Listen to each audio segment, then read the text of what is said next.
MP study YouTube channel पर आपका स्वागत है और मैं दीपक कुमार। जैसा कि आप जानते हैं कि पीएनएसटी का 2022 का जो एग्जामिनेशन हुआ है उसके बेसिस पर अगर मान लीजिए आप अगले एग्जामिनेशन की प्रिपरेशन करना चाहते हैं, मतलब पीएनएसटी की प्रिपरेशन अब नेक्स्ट टाइम आप देना चाहते हैं, तो आप लोगों को अपने पढ़ने के तरीके में बदलाव करने की ज़रूरत है।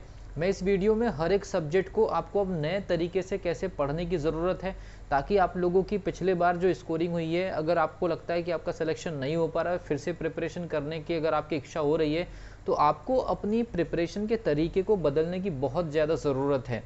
और इस बार जो पैटर्न बदला है, पैटर्न के बदलने की वजह से हर सब्जेक्ट में काफ़ी सारे चेंजेस हुए हैं और मैं आपको सारे सब्जेक्ट के चेंजेस के आधार पर बताऊंगा कि आपको अब नेक्स्ट जो स्टेप लेना है, जो तरीके जो फॉलो करने हैं पढ़ाई के, वो बिल्कुल बदलने पड़ेंगे। कौन कौन से सब्जेक्ट में कैसे कैसे मेथड आपको फॉलो करनी पड़ेगी ताकि आप नेक्स्ट टाइम एग्जामिनेशन निकाल सके। तो अगर इस चैनल पर नए हैं तो चैनल को सब्सक्राइब कर लीजिए, बेल आइकन को प्रेस कर लीजिए। सबसे पहले मैं बात करूंगा फिजिक्स को लेकर के। तो फिजिक्स को लेकर के या फिर बॉटनी, जूलॉजी या केमिस्ट्री, इंग्लिश, सबसे पहली चीज़ तो ये मान करके चलिए कि हर एक सब्जेक्ट को आपको जीरो से स्टार्ट करना पड़ेगा। हर एक सब्जेक्ट को आप जीरो से स्टार्ट करिए। आपको हो सकता है 15 से 20 दिन का समय लगे एक रिदम बनाने में, लेकिन हर एक सब्जेक्ट को आपको जीरो से पढ़ने की ज़रूरत है। जीरो से स्टार्ट करना पड़ेगा, यूनिट 1 से स्टार्ट करना पड़ेगा। इसके पीछे की वजह मैं आपको बताऊंगा अगली वीडियो में, क्योंकि अगली वीडियो में मैं 2022 का जो पेपर कंडक्ट हुआ है उसके पूरे के पूरे 10 की 10 शिफ्ट के बेसिस पर कुछ एनालिसिस रखने वाला हूँ। तो सबसे पहला काम तो आपको ये करना है कि हर एक सब्जेक्ट को आपको यूनिट 1 से पढ़ना स्टार्ट करना पड़ेगा।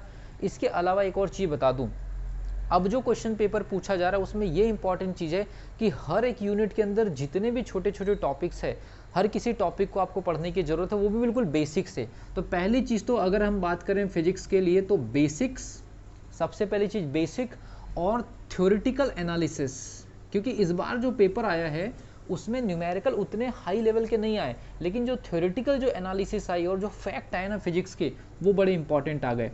तो पहली चीज़ तो फिजिक्स के फैक्ट वो भी आपको समझ में आने वाले, अब रटने वाले नहीं। तो फिजिक्स के जो इंपॉर्टेंट फैक्ट, थ्योरी का एनालिसिस और इसके अलावा बेसिक कॉन्सेप्ट, वो भी हर यूनिट का। तो यूनिट 1 से फिजिक्स को स्टार्ट करिए, बेसिक कॉन्सेप्ट, थ्योरी, फैक्ट। हो सकता है कि अगले बार पैटर्न बदल जाए तो न्यूमेरिकल लेवल को ज़्यादा टच करे, तो न्यूमेरिकल तो फिजिक्स में आपको पढ़ना ही होता है। लेकिन इस बार जो न्यूमेरिकल पूछे गए थे वो डायरेक्ट फार्मूले से न पूछ करके ट्रिकी फार्मूले से पूछे गए थे। मतलब एक फार्मूले को याद रखने से काम नहीं चलेगा, फार्मूले से आपको ट्रिकी फार्मूला बनाते आना चाहिए। मतलब हर एक पर्टिकुलर फार्मूले की क्या ट्रिक्स हो सकती है, ट्रिकी फार्मूलेस। मतलब क्वेश्चन छोटे पूछे गए थे, लेकिन छोटे क्वेश्चन के बेसिस पर आपको वो फार्मूले याद नहीं आ रहे थे जो कि ट्रिकी फार्मूले थे। आपको डायरेक्टली वो फार्मूले याद आ रहे थे जो आपने नोट्स में लिखे थे और आपकी किताबों में जो अवेलेबल है, उनसे न्यूमेरिकल नहीं आए थे। न्यूमेरिकल उन फार्मूले के अंदर से जो फार्मूलेस बनते हैं छोटे छोटे, उनमें से न्यूमेरिकल आ गए थे और उसको क्लिक करना इतना आसान नहीं हो पा रहा था। तो फिजिक्स को आपको इन बेसिक मेथड के अकॉर्डिंगली पढ़ना स्टार्ट करना है, जीरो लेवल से स्टार्ट करना है। जो गलतियां हो गई उसको एक्सेप्ट करते हुए अब फिजिक्स को एक नए तरीके से पढ़ना स्टार्ट करिए। दूसरी कंडीशन, केमिस्ट्री में भी जैसा मैंने आपको फिजिक्स के लिए बताया वैसा आपको केमिस्ट्री में भी, अगर आपको लगता है कि प्रोटॉन, परमाणु क्रमांक, परमाणु भार से पढ़ने की ज़रूरत है तो वहाँ से आप स्टार्ट करिए, कोई प्रॉब्लम नहीं है। नेक्स्ट 10 डेज टू 20 डेज के अंदर आप केमिस्ट्री में उस रिदम पर पहुँच जाएंगे जहाँ आपको केमिस्ट्री समझ में आने लगेगी। तो यहाँ पर भी हर यूनिट, अगर आप मान लीजिए हर एक सब्जेक्ट को आपको यूनिट 1 से स्टार्ट करना है, लेकिन मैं आपको बता दूँ बेसिक, यहाँ पर जो केमिकल स्ट्रक्चर है, केमिकल फार्मूलेज हैं, केमिकल स्ट्रक्चर है, केमिकल फार्मूले, हर यूनिट के जो इंपॉर्टेंट जो टॉपिक होते हैं उनकी आपको बहुत बेसिक से नॉलेज होनी चाहिए। बेसिक नॉलेज और एप्लीकेशन, जितने भी केमिस्ट्री में हमारे पास में रिएक्शन, बाई प्रोडक्ट हैं, उनके उपयोग हमारी डेली लाइफ में कैसे उपयोग होते हैं और उनकी क्या क्या केमिकल रिएक्शंस होती है, अगर इसमें फिजिकल केमिस्ट्री, इनऑर्गेनिक केमिस्ट्री और ऑर्गेनिक केमिस्ट्री, इन तीनों पोर्शन को आपको इक्वल लेवल पर पढ़ने की ज़रूरत है। तो यहाँ पर आपको एलिमेंट्री इन्फॉर्मेशन बहुत ज़रूरी, पीरियोडिक टेबल को लेकर के आपको बहुत ज़्यादा अवेयर रहने की ज़रूरत है। जिन स्टूडेंट्स को पीरियोडिक टेबल की बहुत ज़्यादा नॉलेज नहीं थी, इस बार उनके केमिस्ट्री में बहुत ही बुरी हालत रही है। इसलिए पीरियोडिक टेबल को केवल परमाणु क्रमांक, परमाणु भार या संयोजकता तक के आपको सीमित नहीं रखना है। एक एलिमेंट की मैक्सिमम से मैक्सिमम प्रॉपर्टीज़ के बारे में अगर आपको नॉलेज है तो 10 नंबर तो डायरेक्टली प्रॉपर्टीज़ से आ गए थे।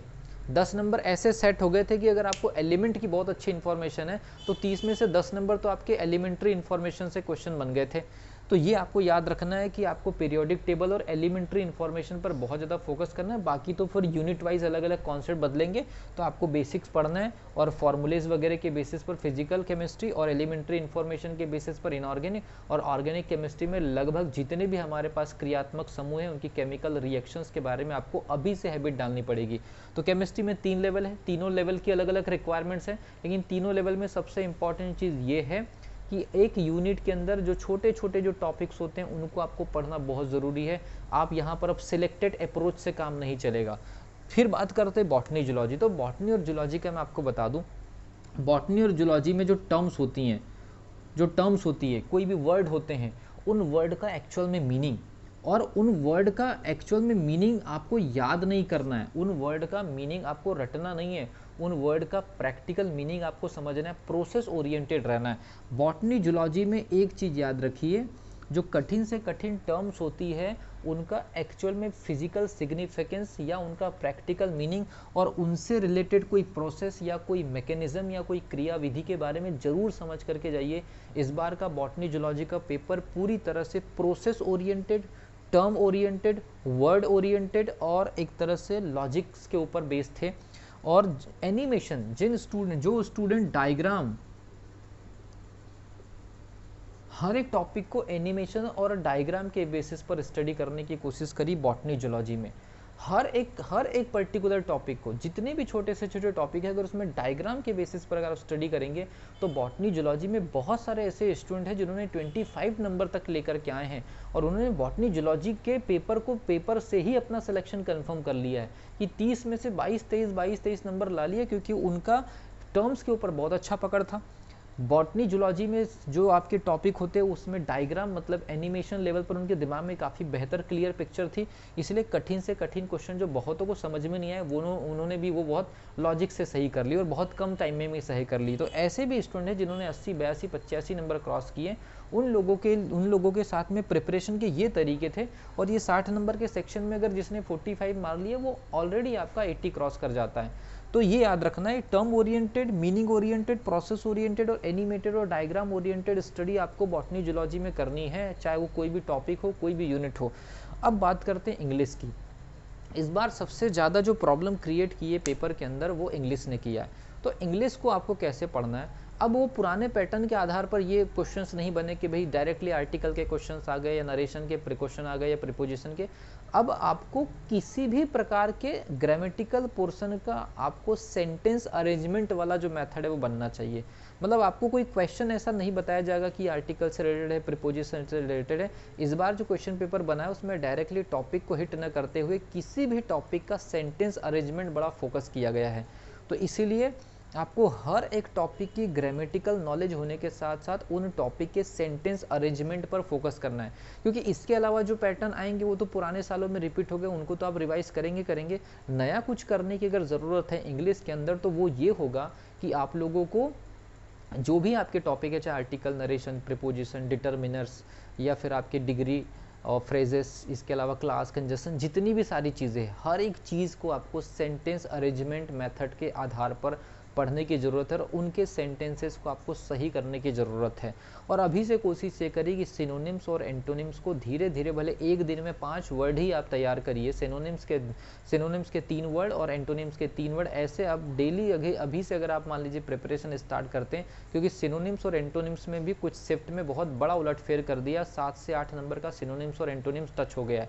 इसलिए आप लोगों से रिक्वेस्ट की जाती है कि अब आपको प्रिपरेशन अगर आपको इंग्लिश की करनी है तो इस लेवल पर करके आइए।